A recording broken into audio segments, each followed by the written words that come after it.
Hi, my name is Scott. I am an author and a Jungian life coach. I've experience in leadership training, information technology, all kinds of things.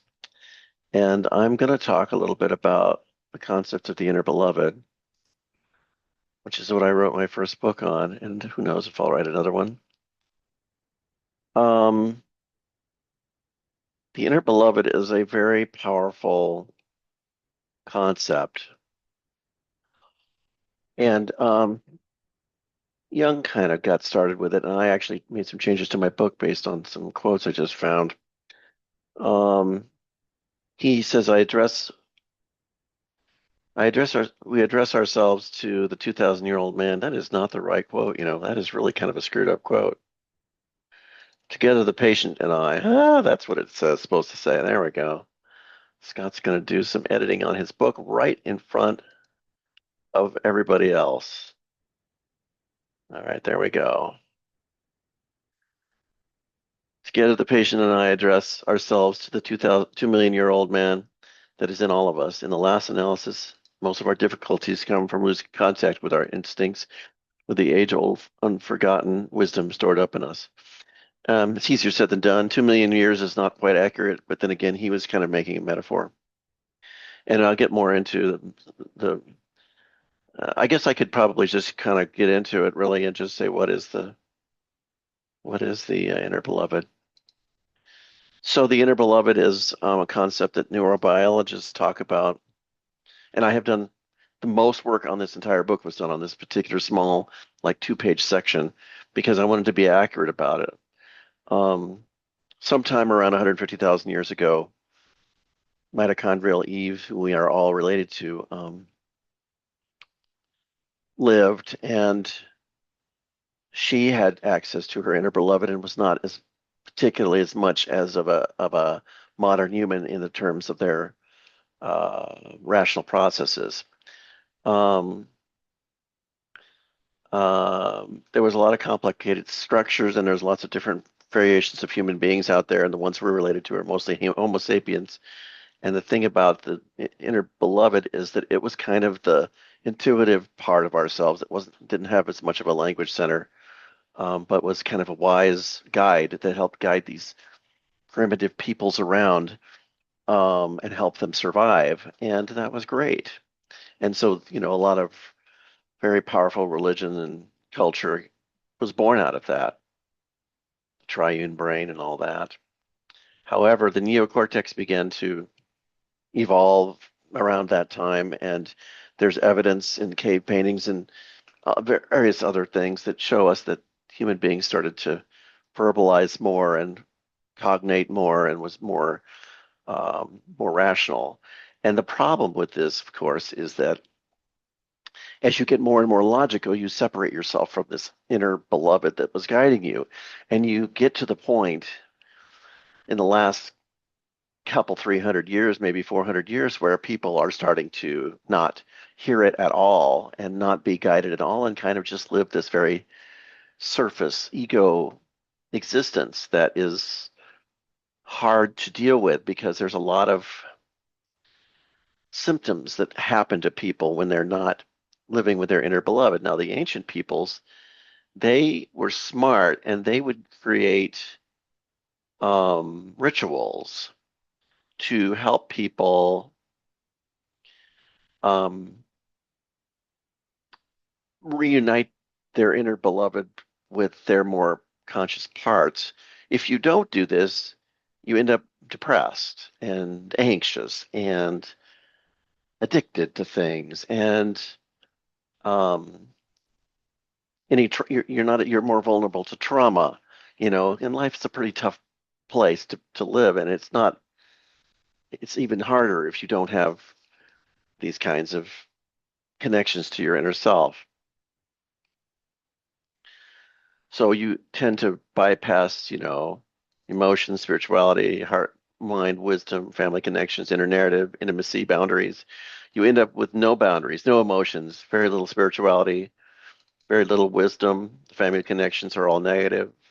Your inner narrative is meaningless. People used to pray. People used to commune with their inner beloved, used to go up on the mountaintop or or whatever and get back right with themselves. And they did this with a lot of rituals and stuff. And these days, all that stuff is gone.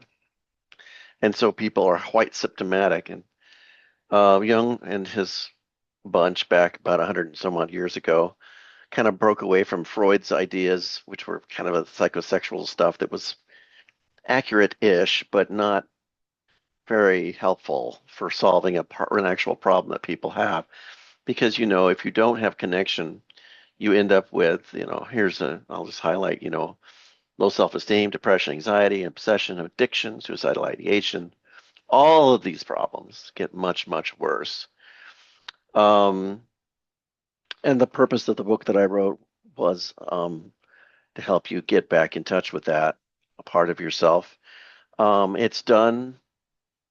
Um, it's done with invitations to the inner beloved. It's done with dreaming, because some people will remember their dreams. I don't really cover visions because Jung talked about visions, and I just have never had a vision, so I can't really write anything about something that I don't know anything about.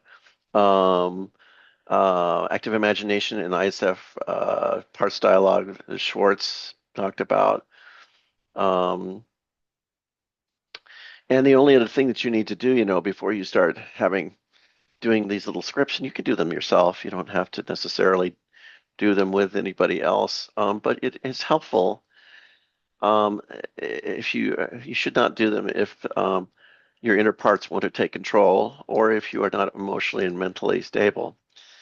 Um, and of course, you can read Johnson's inner work if you want to see more things about active imagination. You can do Schwartz's book, Schwartz, Schwartz.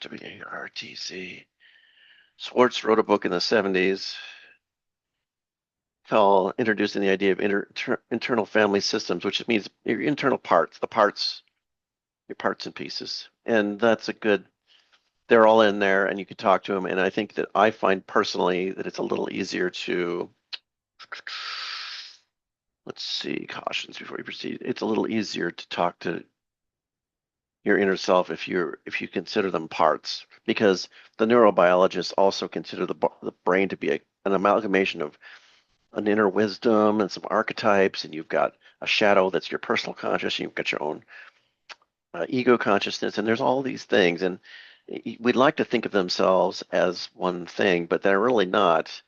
There's several different parts that need to be integrated, and the rituals that I talk about in this book help put these things together. When I was writing this book, one of the best quotes I found that helped me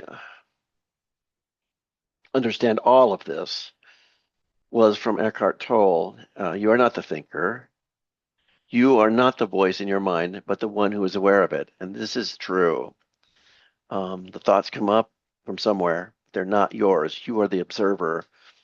You are living in the top, helping to make the creature survive. That does not mean that you are your thoughts. These thoughts come from inside. They help guide you along, and we're trying to get you to go a little deeper and be guided from the wisdom of your inner beloved. And so this is the concept that we have of the inner beloved.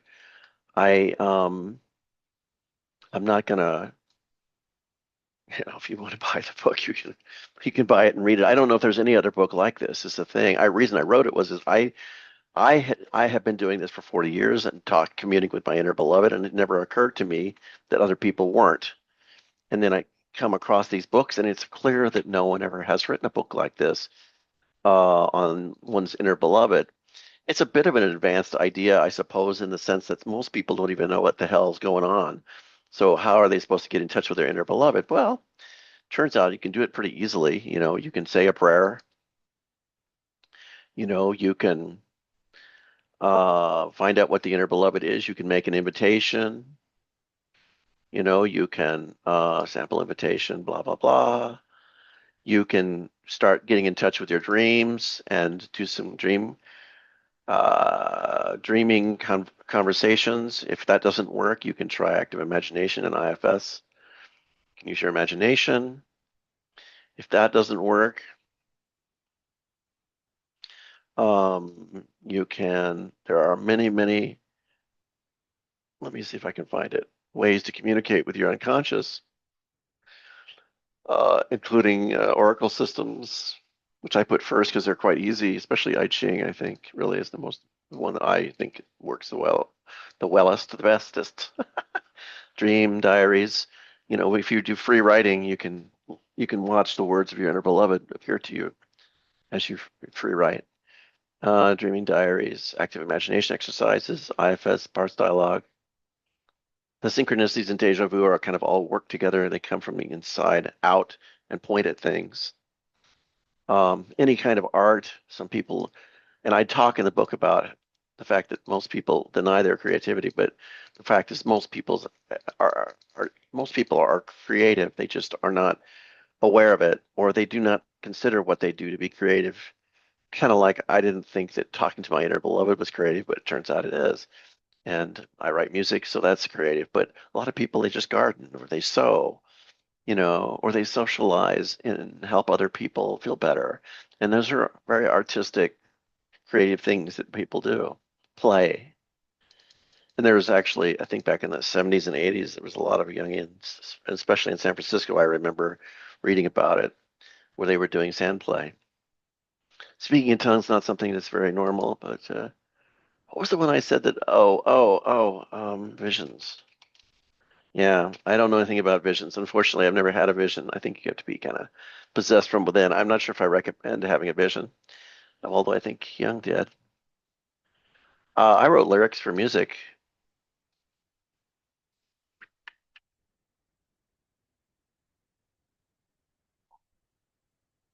Yeah,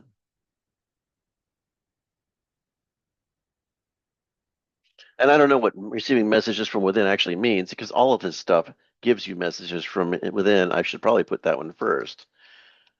You know, that's really what all this means, receiving messages from within.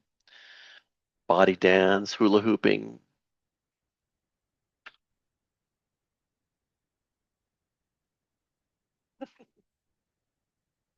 pretty cool. Pretty cool stuff.